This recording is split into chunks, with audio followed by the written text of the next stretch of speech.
नमस्कार। Political pitch पर आप सभी लोगों का स्वागत है। दिल्ली विधानसभा चुनाव का परिणाम सामने आ चुका है।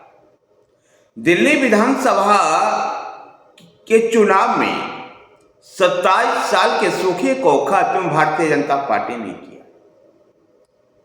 दिल्ली विधानसभा चुनाव का जो चुनाव परिणाम सामने आया, 70 में से 48 सीटों पर भारतीय जनता पार्टी चुनाव जीती, 22 सीटों पर आम आदमी पार्टी। कांग्रेस लगातार तीसरी बार खाता नहीं खोल पाई दिल्ली विधानसभा के चुनाव में। यह मत प्रतिशत में वृद्धि हुई है कांग्रेस की। दिल्ली विधानसभा का चुनाव परिणाम में जो सबसे बड़ी बात इस बात हुई कि आम आदमी पार्टी के बड़े बड़े चेहरे चुनाव हार गए, जिसमें नई दिल्ली विधानसभा सीट पर अरविंद केजरीवाल की हार, तो जंगपुरा से मनीष सिसोदिया की हार, मालवीय नगर से सोमनाथ भारती की हार, ग्रेटर कैलाश से सौरभ भारद्वाज की हार, मादीपुर से राखी बिरलान की हार, तो सकुर बस्ती से सत्येंद्र जैन की हार।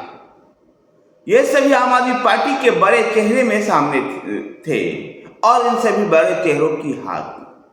आम आदमी पार्टी के बड़े चेहरों में से मुख्यमंत्री आतिशी कालकाजी विधानसभा सीट जीतने में सफल, तो बाबरपुर से गोपाल राय की भी हार हुई। आम आदमी पार्टी की जो दुर्गति हुई, अगर इसका विश्लेषण करें कि ऐसा चुनाव परिणाम दिल्ली में क्यों, जबकि अक्सर देखा गया 2014 और 2014 का लोकसभा चुनाव, 2015 का विधानसभा चुनाव में मतदाता बिल्कुल डिफरेंट वोट पैटर्न पर वोट करता था। जहां लोकसभा चुनाव में भारतीय जनता पार्टी को चुनती थी, तो विधानसभा चुनाव आते ही वो पूरा जो वोटर था, एब्सोल्यूट वोटर आम आदमी पार्टी की ओर घूम जाता था। यही कहानी 2019 और 2020 में भी हुआ। लेकिन 2024 के लोकसभा चुनाव में फिर से भारतीय जनता पार्टी 7 सीटें जीती और इस बार 2025 के दिल्ली विधानसभा चुनाव में भी अपने 27 साल के सूखे को खत्म कर फिर से दिल्ली की सत्ता की बागडोर संभालेगी। दिल्ली के इस चुनाव परिणाम से, दिल्ली विधानसभा के इस चुनाव परिणाम से 2 सवाल सबके जहन में तैर रहे हैं। एक भारतीय जनता पार्टी को लेकर के कि भारतीय जनता पार्टी का अगला मुख्यमंत्री कौन होगा दिल्ली का। क्या इन्हीं किसी विधायकों में से एक होगा या फिर किसी ऐसे अप्रत्याशित नाम सामने लेकर के आएगी भारतीय जनता पार्टी का नेतृत्व। परवेश वर्मा भी अरविंद केजरीवाल को हराने के बाद नई दिल्ली विधानसभा सीट से मुख्यमंत्री के तौर पर प्रबल चेहरे के तौर पर उभरे। परवेश वर्मा के अलावा दिल्ली प्रदेश इकाई के अध्यक्ष वीरेंद्र सचदेवा को भी नकार नहीं सकते हैं। जिस प्रकार से उन्होंने पूरे कैंपेन को हैंडल किया और चलाया, उनकी भी भूमिका दिल्ली विधानसभा चुनाव में महत्वपूर्ण रही है। ऐसे में उनको भी मुख्यमंत्री बनाया जाए तो ये भी कोई आश्चर्यचकित नहीं होगा। इसके अलावा तेज तरार वक्ता बासरी स्वराज, जो नई दिल्ली लोकसभा सीट के सांसद भी है, वो भी दावेदारों में से एक शामिल है। लेकिन भारतीय जनता पार्टी का जो केंद्रीय नेतृत्व है, अक्सर जिन नामों की चर्चा रहती है, उन नामों पर विचार न करके एक नए नाम लेकर के आती है।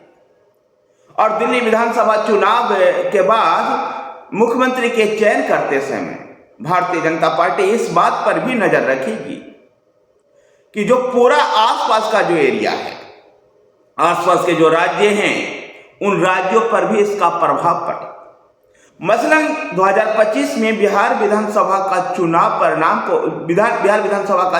को भी देखते हुए दिल्ली के मुख्यमंत्री का चयन किया जाएगा। ऐसे में मनोज तिवारी भी एक प्रबल दावेदारों में से सामने आती हैं, जो दिल्ली के उत्तर पूर्वी लोकसभा क्षेत्र के सांसद हैं।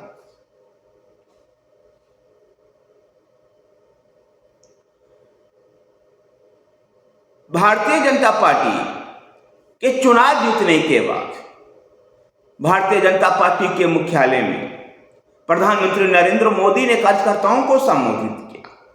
संबोधित करते हुए दिल्ली के आम आदमी पार्टी की सरकार, आम आदमी पार्टी को भी लपेटे में लिया तो कांग्रेस को भी उन्होंने साथ छोड़ा नहीं। साथ ही इंडी गठबंधन को भी उन्होंने घेरा और कहा कि इंडी गठबंधन में शामिल सभी दलों के वोट बैंक पर कांग्रेस की नजर है। साथ ही दिल्ली की जीत को एनडीए की जीत बताया। पार्टी के कार्यकर्ताओं के समर्पित भाव से जीत की भावना को दर्शाया। कहना नहीं होगा कि दिल्ली विधानसभा चुनाव में भारतीय जनता पार्टी जिस प्रकार से माइक्रो मैनेजमेंट की और बूथ लेवल तक पन्ना प्रमुख तक की जो नियुक्तियां हुई, उसी का परिणाम है इस प्रकार का चुनाव परिणाम। भारतीय जनता पार्टी बड़े जोर शोर से कैंपेन चलाई। भारत के लगभग अधिकतर राज्यों के नेताओं को दिल्ली में बुलाकर के चुनाव प्रचार करवाया गया। यहां तक कि चंद्रबाबू नायडू भी दिल्ली में चुनाव प्रचार कर रहे थे और इसलिए दिल्ली के चुनाव को प्रधानमंत्री नरेंद्र मोदी ने एनडीए की जीत बताया और यह बताया कि किस प्रकार से एनडीए के शासनकाल वाले राज्यों में माहौल को बदला है। उन्हें उत्तर प्रदेश की कानून व्यवस्था की स्थिति की चर्चा की कि पहले कैसी थी और अब किस प्रकार से बदल गया। तो बिहार के नीतीश कुमार सरकार के भी जो पहले के जंगल राज्य की से कंपेयर किया कि किस प्रकार से नीतीश के आने के बाद वहां परिस्थितियां बदली। चंद्रबाबू नायडू के भी ट्रैक रिकॉर्ड की चर्चा की तो चर्चा मध्य प्रदेश, गुजरात, हरियाणा जैसे राज्यों की भी हुई। नॉर्थ ईस्ट के उत्तर पूर्व के राज्यों के मेन स्ट्रीम में शामिल होने की भी चर्चा प्रधानमंत्री नरेंद्र मोदी ने की और कह सकते हैं कि प्रधानमंत्री नरेंद्र मोदी ने इस जीत को भारतीय जनता पार्टी के कार्यकर्ताओं की जीत करार। अब दूसरा सवाल जो है कि इस चुनाव परिणाम के बाद इंडी गठबंधन का क्या होगा और आम आदमी पार्टी का फ्यूचर क्या होगा। दिल्ली विधानसभा का चुनाव परिणाम जब आ रहा था, उसी समय उमर अब्दुल्ला ने एक ट्वीट किया। उस ट्वीट में लिखा, आपस में और लड़ लो। यह इशारा था कांग्रेस और आम आदमी पार्टी के दिल्ली में अलग अलग चुनाव लड़ने की। संभवतः अगर कांग्रेस और आम आदमी पार्टी लोकसभा चुनाव की तरह गठबंधन की हुई होती तो दिल्ली के चुनाव परिणाम इससे और कुछ बेहतर उनके लिए हो सकता। आम आदमी पार्टी के सवालों पर अगर चर्चा करें तो जिस प्रकार से अन्ना आंदोलन से निकली आम आदमी पार्टी, भ्रष्टाचार को खत्म करने, राजनीति की एक नई परिभाषा लिखने, राजनीति को बदलाव को लेकर के लोगों के बीच में आई। 2015 में लोगों ने इस पार्टी को हाथों हाथ लिया और चुनाव में 70 में से 67 सीटें दे दी। उसके बाद फ्री बेज के कारण 2020 में भी ये विधानसभा चुनाव जीत गई। लेकिन 2020 के बाद जिस प्रकार से इस पार्टी पर करप्शन का आरोप लगा, इस पार्टी के बड़े बड़े नेताओं को भ्रष्टाचार के आरोपों में जेल जाना पड़ा और यही आम आदमी पार्टी के लिए नुकसानदायक साबित हुआ। अब यही चिंता आम आदमी पार्टी को है कि आम आदमी पार्टी के जब सत्ता नहीं मिली है तो उनके कार्यकर्ता क्या उनके साथ प्रतिबद्धता से जुड़े रहेंगे। भारतीय राजनीति के इतिहास में देखा गया है कि इस प्रकार के आंदोलन से निकलने वाली पार्टियां और सरकार जब सत्ता से बाहर होती है तो उस दल में बिखराव आ जाता है।